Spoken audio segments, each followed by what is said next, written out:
Hey guys, what is up, and I welcome each and every one of you to a new League of Legends video. So it is that time once again to take a look at the biggest changes coming to the next patch 7.18. There's going to be a lot of different changes, some of them being relatively small, but some of them of course being much larger than others, and it feels like Riot is actually trying to shift the meta, more specifically the jungle meta, into a different direction. So as usual, if you guys end up enjoying this video and you want me to continue making these patch rundown videos, then definitely hit that like button. But right before that, I want to show you guys a pretty cool app. Sometimes you may have no idea what the best build is for the current champion you're playing. Well, that's where the Legendary Builds app comes into play. You can open it up while in game and it'll give you a list of high-low or professional players that played your champion recently, and it'll give you a list of their builds. You can even go into a detailed section and see exactly what they got in terms of runes, masteries, and which item and when. It's a really cool app. It's completely free as well. I'll have a link to it down below. I highly recommend checking it out.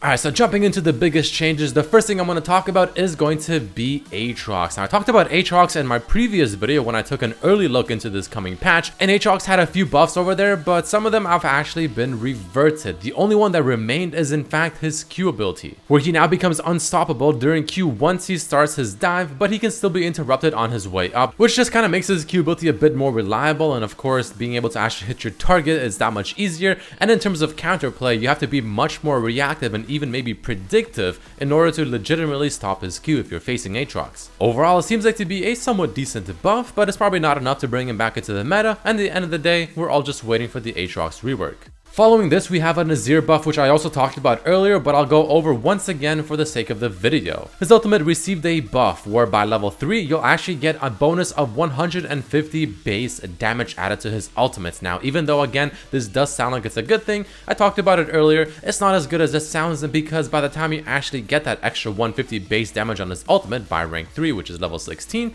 the chances of people having a lot of HP, magic resistance, and whatever is going to be quite significant. So it's not going to really do as much extra damage as one may think. Now, at the end of the day, it of course is still a buff, but it's not going to have too much impact. And just like Aatrox, we're just waiting for the Azir rework, which should be coming pretty soon. Following this, we have a change happening to Cassiopeia, which can be a buff and a nerf depending on how you look at it. It's going to be towards her E ability, where the bonus damage on it has actually been lowered. Essentially, the base damage on the ability has been lowered, but the AP ratio has been increased by 10%. So in terms of having really strong early game power, especially in the laning phase, Cassiopeia is going to be a little bit weaker in that regard, but she's already a heavy scaling champion, but now she's going to be scaling that much better. All in all, I actually feel like this is a pretty good change to her, because it does make her laning phase weaker, which in my opinion it should be, since she is known to be a very hard scaling late game champion. But now her late game power is just even stronger, so if you finally get to that point, you're very much rewarded. If you don't, well, it's going to be a little bit more difficult to actually get to that point.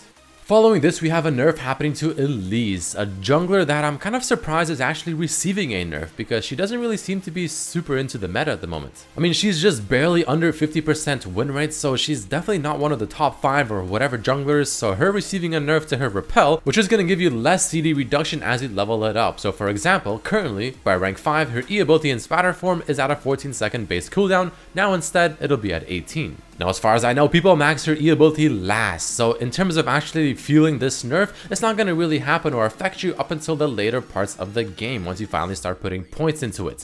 So again, not the biggest nerf in the entire world. Her early game, her mid game should still be relatively the same as they are now, which already isn't all that fantastic, but her late game should be even weaker. Following Elise, however, we have a buff happening to Fiora. Now, Fiora ended up getting a few nerfs several patches ago, and it put her down into the gutter, especially with the introduction of Bramble Vest and the new Thornmail, which even further counters her, because all you have to do is get Bramble Vest in the laning phase, and the healing she gets from her vitals is going to be reduced by quite a bit, therefore nullifying her lane power by quite a bit. But she has been receiving a bit of buffs here and there, and she's getting yet another one to her ultimate, where it now has a new effect. In addition, Fiora gains Duelist Dance's movement speed bonus while near the target. So all in all, on top of her already getting a buff to be able to stick to her target a bit easier, she's getting yet another one, which will also further increase the chances of her sticking to her target successfully. Personally, I feel like this actually may bring Fiora back into the meta. I mean, even though Bramble Vest will still counter her in the laning phase, the fact that she can finally actually stick on her target, which is what she really wants to do, especially if she's not facing someone that can even build Bramble Vest in the top lane, she'll be pretty good to go. Following Fiora, we have a very quick nerf happening to Gnar, who's been actually doing quite well in the top lane recently. The base HP on this champion has been lowered by 30, and that's actually about it. But the nerf is actually not too bad, because if you think about it, the base HP being lowered by 30 is about an auto attack's worth of champion damage, right? So in the laning phase, you have to essentially just get one less auto attack on almost every champion that you play in the top lane in order now to kill him, which is not bad. I mean, it's gonna help you quite a bit, and I feel like this nerf sounds like it's a lot more than it actually is. Next up, we have somewhat of a nerf happening to Gragas. Now, it's not a direct nerf, but instead it's going to be more or less a bug fix, because currently Gragas's E, Body Slam, has a very wacky hitbox. Even if you essentially flat out miss it, it'll still actually hit him. So it's not working correctly, and Riot has apparently just been adjusting it to be less ridiculous at the very end of the Body Slam, where it's just been completely crazy. But here is where I feel like the shift in the jungle meta may slowly start to happen, because Ivern, who used to be probably the best jungler for several patches in a row, has finally received some buffs. And they are as follows. His E ability's magic damage has actually been increased by 10 at every single rank, and the AP ratio on the ability has also been increased by 10%. His E ability is one of his best abilities without question. I mean, it not only gives a really solid shield to his allies, but it also does a lot of damage, and it also even applies a slow in a pretty big area around him or the ally he uses it on. So this, and on top of some other junglers getting nerfs and buffs, and also even Cinderhulk later on we'll talk about getting nerfed, this is the jungle meta slowly shifting away from tanky junglers to maybe a bit more supporty junglers once again. Because following this, Jarvan is also getting a nerf, and Jarvan is known to be a very kind of cheesy jungler in the early game, and then transitioning into a fairly interesting initiating tanky type jungler instead. But to sort of counteract this, Riot is actually going to be nerfing his W, which gives him the majority of his tanky stats. The base shield has been just flat out lowered by only 5, which isn't really too much, but the bonus shield per champion has also been lowered by 1% by the max rank of the ability, which isn't too bad. Again, they're not going to just completely nerf the champion down to the ground where you can't even play them, but they are trying to switch the meta of the jungle by just a bit. But next up, let's hop over down to the bot lane for just a second and talk about Kalista, where her ultimate has actually been increased in terms of cooldown by 30 seconds at every single rank. Now this is somewhat of a surprising thing, because Kalista has been out of the meta for so long, but as of recently, within the last 2, maybe 3 patches, she's actually found herself back into the meta, and she's considered to be a very good ADC. Not as good as someone like Tristana or maybe Twitch, but she was definitely in a pretty good spot. But it seems like her nerf on her ultimate is going to be bringing her down a few notches, and it makes sense. Her ultimate is easily one of the best ultimates an ADC can ask for. Next up, we're looking at some nerfs happening to Lucian. Now this may be somewhat of a surprise to some people, but it does make a lot of sense. Lucian hasn't really been a very top tier ADC for quite a while now. There's just too many other ADCs simply outshining him. So he ended up transitioning over to the mid lane, and he's been actually finding quite a bit of success in the mid lane. So this is where Riot seems to be targeting his nerf. His E ability's cooldown has actually been increased by 4 seconds at rank 1, but as you rank it up and finally max it out to rank 5, it'll be back to 14 seconds, which is what it currently is as well. But the point of this is the fact that by the time you finally do get it to rank 5, you're going to be most likely out of the laning phase. So by then it doesn't really matter. Again, it's just focused on nerfing him down in the laning phase specifically.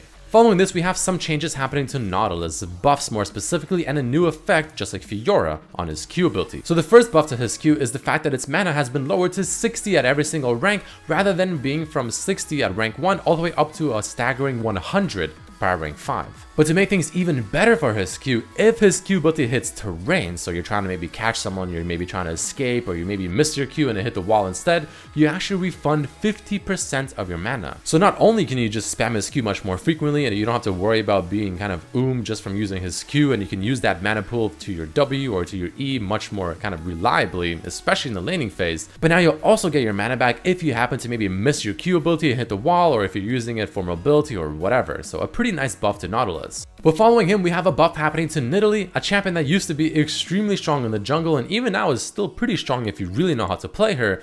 But she's definitely been more or less out of the meta in a general sense for a while. And this is again referring to how the jungle meta is slowly shifting. The buff to Nidalee is as follows. Her E ability's AP ratio on the heal has been increased by 5%. Now at first it doesn't sound like the biggest buff in the entire world, but keep in mind, not only will this help her utility, much like the person that just got buffed being Ivern, but this will also help her jungle clear to come out of the jungle even more healthy. Following this, there's a massive amount of Ornn Buffs happening, some of which have already been hotfixed to the live server, and I talked about it in detail in my other video that I recommend checking out, but I'll briefly touch on it right now. So you can no longer use this passive to upgrade your items up until Ornn reaches level 13. His Q ability spawns the pillar slightly quicker, and it has a small push on it now when it spawns. His W has an increase in length and width by 50. Your movement speed when channeling your W is now set at 50% of your original rather than 35%, and the damage dealt is going to be changed to enemies' max HP, but this specific part with the max HP damage may actually not make it into the final patch for 7.18. And finally, his ultimate's ram speed has actually been increased to 1200 from 1050. And now you can actually upgrade Zhonya's into Zhonya's Paradox using Ornn's passive, so he has a new item he can create as well. Pretty big buffs to Ornn, a champion that has been not seeing a lot of success recently, and I feel like this will put him in a pretty good spot to where he should be relatively a decent champion.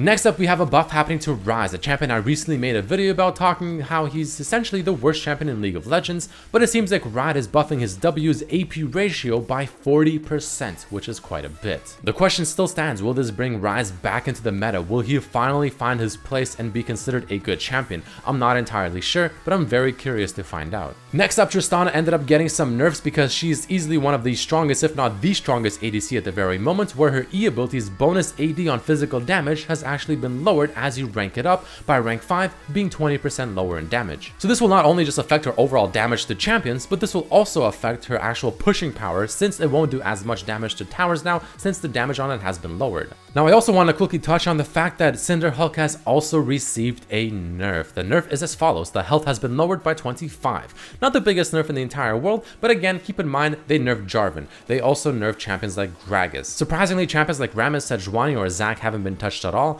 but the nerf to Cinderhulk will definitely affect it, on top of also the other junglers being buffed. There is also a new tournament mode, which is not going to be up on the PvE for quite a while, but I've made a video again also talking about this very specifically, which I recommend checking out. But essentially, they're making a new game mode where you can play with friends or recruit players into a team and compete in essentially a tournament style draft, which is going to be pretty cool, and there's going to be specific rewards you can get only through this specific mode. And last but not least, we have Championship Ashe coming out, and also Eternum Cassiopeia, two really gorgeous looking skins that I feel like are pretty damn cool. But either way, guys, that's going to be it for this video. There you have it, the biggest changes coming to the next patch. There's quite a bit to cover, so I hope it wasn't too much information to digest, but in general, keep in mind that the jungle meta definitely made change, that ADCs got nerfed like Kalista and Tristana. Fiora and Nautilus got somewhat of a mini rework, while champions like Ornn got a huge buff who could be potentially OP now. And in the next patch, look forward to the Azir rework. But either way, if you guys ended up enjoying this video, then definitely hit that like button, subscribe if you haven't, share the video with your friends, but thank you all so much for watching, and I'll see you for the next one.